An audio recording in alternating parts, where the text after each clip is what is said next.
Good morning વિદ્યાર્થીઓ. તો હવે આપણે સાદું લોલક પછી અવમંદિત દોલનોની ચર્ચા કરવાના છીએ અને આ થિયરી પણ સાદું લોલકના જેટલી જ ઇમ્પોર્ટન્ટ તમારે સમજવાની છે અને એના ઉપરથી આપણી પાસે ઉદાહરણ નંબર 10 કરવાનો આવશે. ઓકે, ચાલો હવે સમજો કે અવમંદિત દોલનો એટલે શું. અવમંદિત દોલનો એટલે શું અને પછી તેનો વિકલ સમીકરણ અને ઉકેલ મેળવો એવું કંઈક શોધવાનું છે. ઓકે, તો એ તો જોશું. અવમંદિત દોલનો એટલે શું? તો આપણે સરળાવત દોલનો જોયા કે જે આવી રીતે કોઈ મધ્યમાન સ્થાનની આસપાસ અચળ કંપ વિસ્તાર સાથે ગતિ પુનરાવર્તિત રહે, બરાબર. પણ જો દોલનો આવી રીતે સમય સાથે ધીમે ધીમે ધીમે ધીમે ધીમે ઘટતા જાય, સમય સાથે કંપ વિસ્તાર શું થતો જાય? દોલનોનો ઘટતો જાય, એટલે કે ભાઈ મંદ પડતો જાય કંપ વિસ્તાર. તો એવા દોલનોને આપણે શું કહેશું? અવમંદિત દોલનો. એટલે કંપ વિસ્તાર, જે દોલનોમાં કંપ વિસ્તાર સમય સાથે શું થતો જતો હોય? મંદ પડતો જતો હોય, એટલે ઘટતો જતો હોય કંપ વિસ્તાર. તો એવા દોલનોને આપણે અવમંદિત દોલનો કહેશું.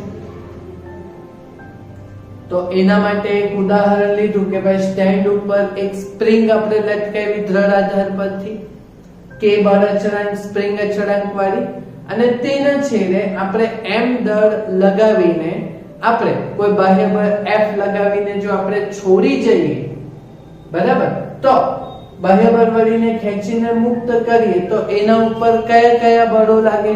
તો ધારો કે હું એમ બાહ્ય બળ F બરાબર m લગાવું તો આ બાજુની તરફ એક બળ લાગશે, તે કહેવાશે પુનઃ સ્થાપક બળ. પુનઃસ્થાપક બળ જે સ્થાનાંતરની વિરુદ્ધ દિશામાં અને સમપ્રમાણમાં હોય, એટલે તેના ઉપર બે બળો લાગે છે. ચાલો, પહેલું બળ તો તમને ખબર જ છે, કયું? પુનઃ સ્થાપક બળ એટલે F1. તે સ્થાનાંતરના સમપ્રમાણમાં પણ વિરુદ્ધ દિશામાં. ઓકે, એટલે આ બળ F1 બરાબર -kx. ચાલો, આ તો તમને ખબર જ છે. ઓકે, પણ નંબર 2 એક બીજું બળ જે ગતિનો વિરોધ કરે, આખું મધ્યમ છે, ડોટ ડોટ થી બતાવ્યું, જોયું કે? બરાબર. તો આ મધ્યમ એ કણોનું બનેલું, બરાબર. તેના લીધે ગતિનો શું થાય? વિરોધ થાય, બરાબર. તો આ અવમંદિત દોલનો છે. એટલે એક એવું બળ જે વેગનો વિરોધ કરશે. જેટલો વેગ વધારે હોય એટલું તમે બાઇક ચલાવો, ધીમે ધીમે ચલાવો તો હવાનો અવરોધ ઓછો લાગે. જેટલી બાઇક તમે વધારે સ્પીડમાં ચલાવશો તો હવાના અવરોધ તમને વધારે લાગશે. જોરથી કાનમાં હવાના સુસવાટાઓ લાગશે. ખ્યાલ આવે છે ને? હા. તો એ જે બળ છે તે ગતિને મંદ પાડતું, એટલે એને આપણે કહેશું અવમંદન બળ. બીજું કયું બળ કહેશું? અવમંદન બળ. ઓકે, તો એ અવમંદન બળ F2 એ વેગ વાહનના વેગના સમપ્રમાણમાં, પણ એ એના વેગનો શું કરે? વિરોધ કરે, એટલે માઈનસ આવશે, બરાબર. તો વચ્ચેથી ચલે છે ઘડીએ તો આપણી પાસે એક અચળાંક લેવા પડશે. તો એ અવમંદન અચળાંક લેશું. કયો અચળાંક? અવમંદન અચળાંક લેશું. તો એ અવમંદન અચળાંક માટે સિમ્બોલ અપાશે સ્મોલ b. એટલે અહીંયા આવશે એક બીજું બળ F બરાબર BV. શું આવ્યું? BV માઈનસ માં પુનઃસ્થાપક બળ માઈનસ kx, અવમંદન બળ માઈનસ BV. તો આ બે બળો આવ્યા, બરાબર. તો હવે આપણે ટોટલ બળ એટલે પરિણામી બળ એ આપણે આ બેનો શું લઈ લેશું? સરવાળો. એટલે હવે પરિણામી બળ F બરાબર આ બેનો સરવાળો કરશું એટલે F1 F2. બરાબર. હા, આમાં અચળાંકની તો વાત કરવાની જ ભૂલી ગયા. જ્યાં b ને આપણે શું કહેશું? અચળાંક. પણ કઈ ઘટનાનો છે? અવમંદન ઘટનાનો છે. એટલે આને કહેશું અવમંદન અચળાંક. કયો અચળાંક કહેશું? અવમંદન અચળાંક. ઓકે. અને એનો એકમ જો ડિસ્કસ કરવાનો હોય તો અવમંદન અચળાંક b બરાબર F/v થાય. F/v. બળ એટલે એનો એકમ ન્યૂટન બેસે. ઓકે. અને છેદમાં વેગ, તો વેગનો એકમ મીટર પર સેકન્ડ.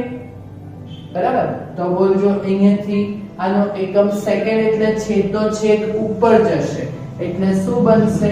ન્યૂટન ઇન્ટુ સેકન્ડ પર મીટર.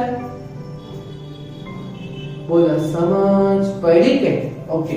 તો આ અવમંદન અચળાંકનું ડિસ્કશન થઈ ગયું.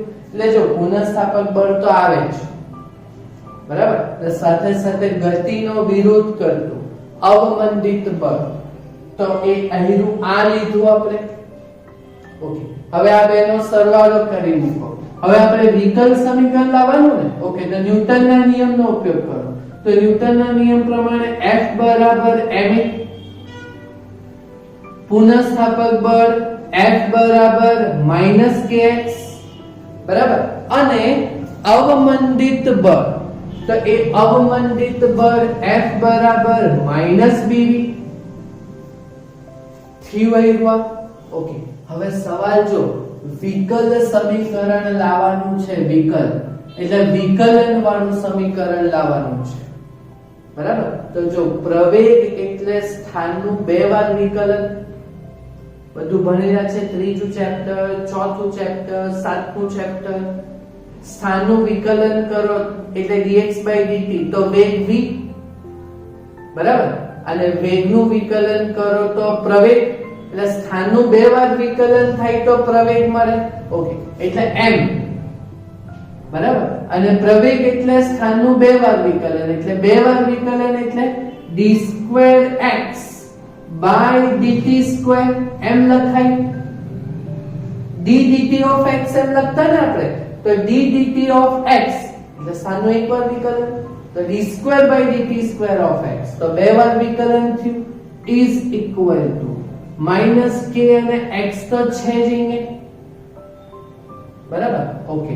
અને -b અને વેગ એટલે પાછું સ્થાનાંતર નું વિકલન એટલે dx/dt, બરાબર. તો જો અહીંયા બે વાર વિકલન છે, પછી આ એક વાર વિકલન છે x નું, પછી આ કોઈ વિકલન નથી.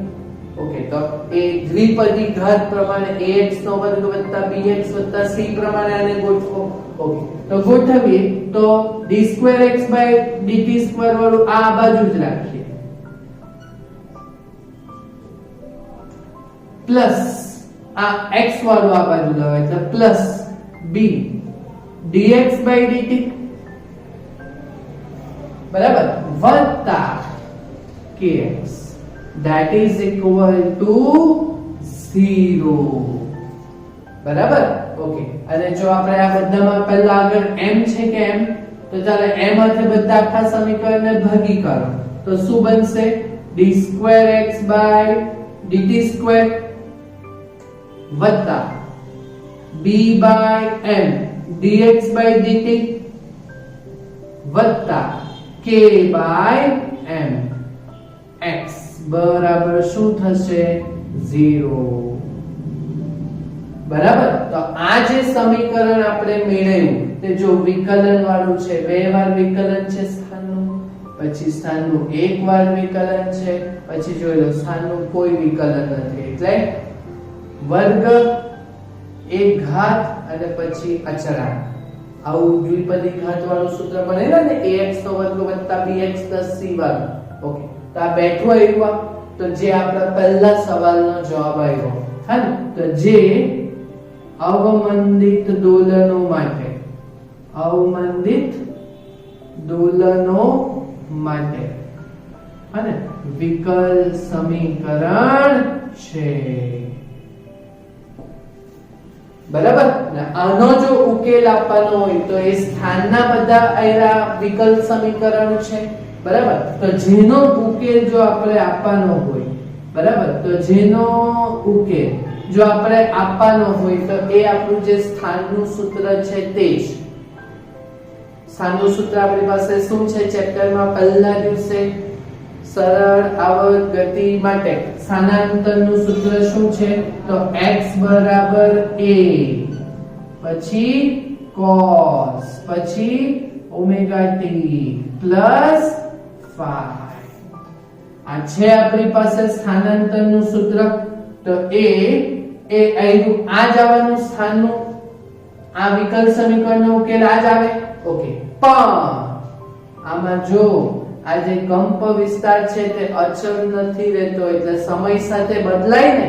ઓકે, એટલે a ની જગ્યાએ આપણે શું લખશું? a'.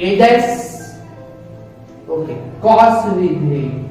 આ ઓમેગા એટલે કોણીય આવૃત્તિ, એકમ સમયમાં થતા ભ્રમણ, ડોલનો. બરાબર, તો એ પણ ધીમે ધીમે ઘટતા જશે, એટલે ઓમેગા ની જગ્યાએ શું લખશું? Omega dash. બરાબર, જ્યાં આ જે અવમંદિત દોલનો માટેનો જે કંપ વિસ્તાર જે છે, આ જે કંપ વિસ્તાર જે છે a', એ મૂળ એનું સૂત્ર શું આવે? તો એ આજે જો આ અવમંદિત દોલનો છે તે સમય સાથે સરળાવત રીતે ઘટતા જાય, ઘાતાંકીય રીતે. બરાબર, તો આ કંપ વિસ્તાર અવમંદિત દોલનો માટે સમય સાથે બદલાય ને, ઘટે ને ચરઘાતાંકીય રીતે, તો આ કંપ વિસ્તારનું સૂત્ર શું આવે?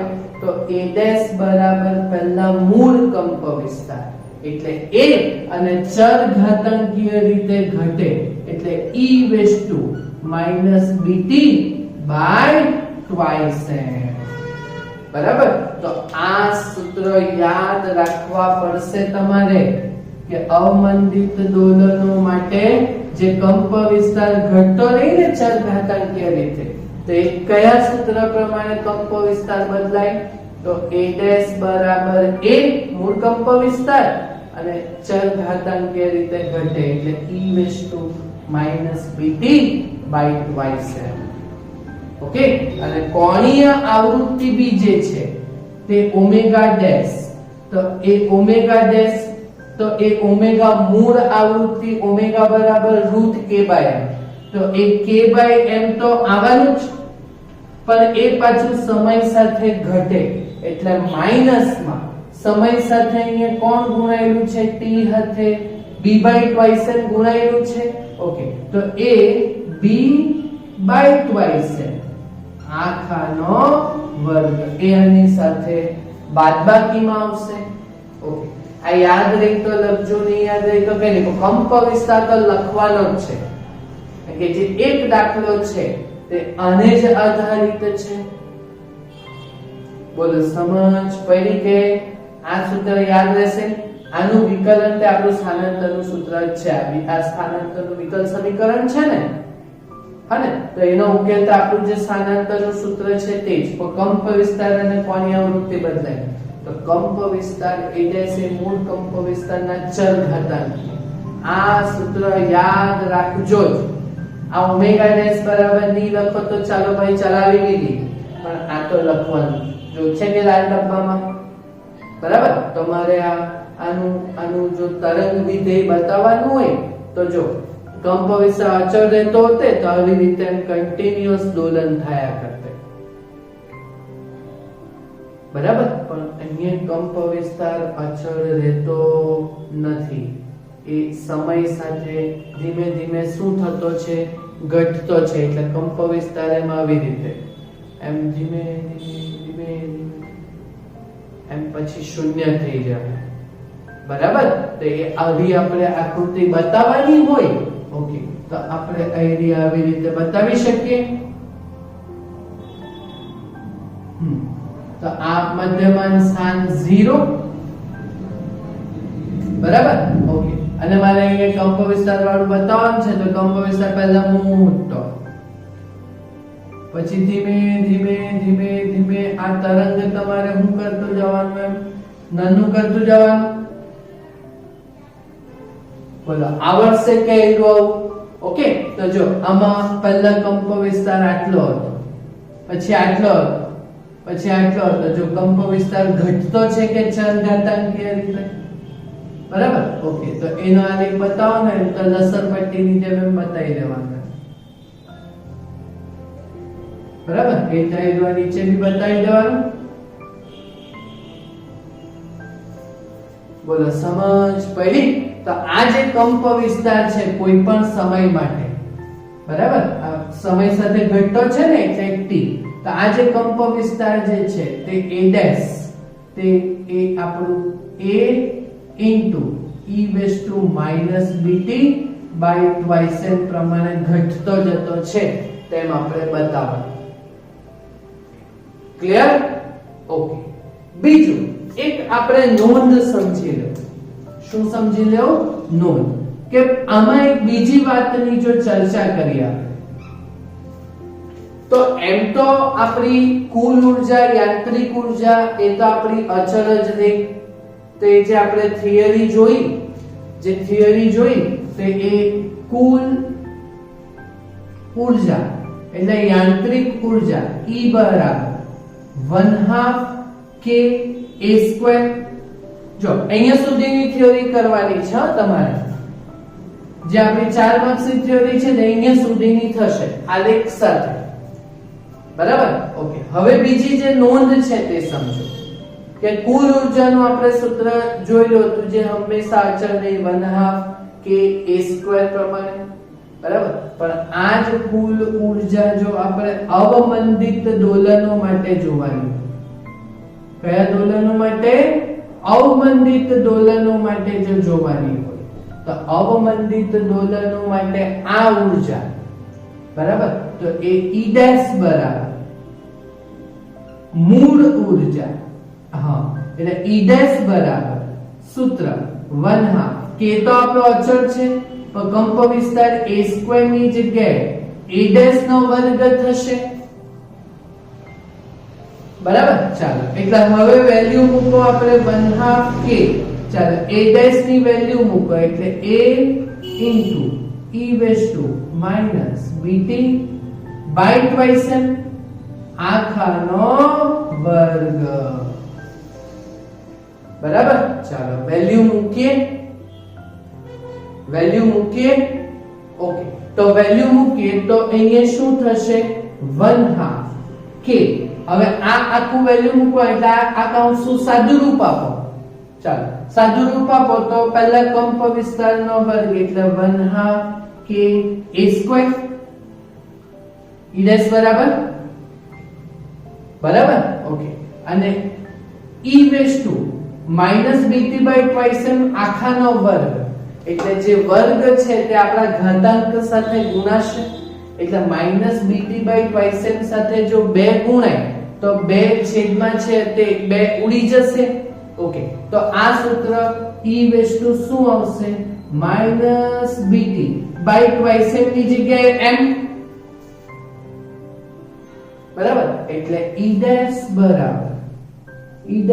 બરાબર આ 1/2 k સ્ક્વેર જે છે તે આપણી મૂળ ઉર્જા છે સરળ આવર્ત ગતિની, એટલે E ડેશ બરાબર E, બરાબર. અને E raised to minus bt by twice m હતું એની જગ્યાએ શું આવશે? bt by m. બોલો સમજ પડી કે? તો આ જો આ કુલ ઉર્જા પણ આ અવમંદિત દોલનોમાં સમય સાથે અચળ રહેતી નથી, બદલાય, બરાબર. એ જો આપણે અહીંયા સાબિત કર્યું થશે તમારાથી આટલું કામ? પાકું? જો 4 માર્ક્સની થિયરી અહીંયા સુધીની છે, કઈ ભારી નથી. 2 વાર જોઈ લો, 3 વાર જોઈ લો, આવડવાનું જ છે, આવડવાનું જ છે. થશે ને કામ? તો આટલું કામ તમે પૂરું કરજો. અવમંદિત દોલનો માટેની 4 માર્ક્સની theory. Okay, thank you very much.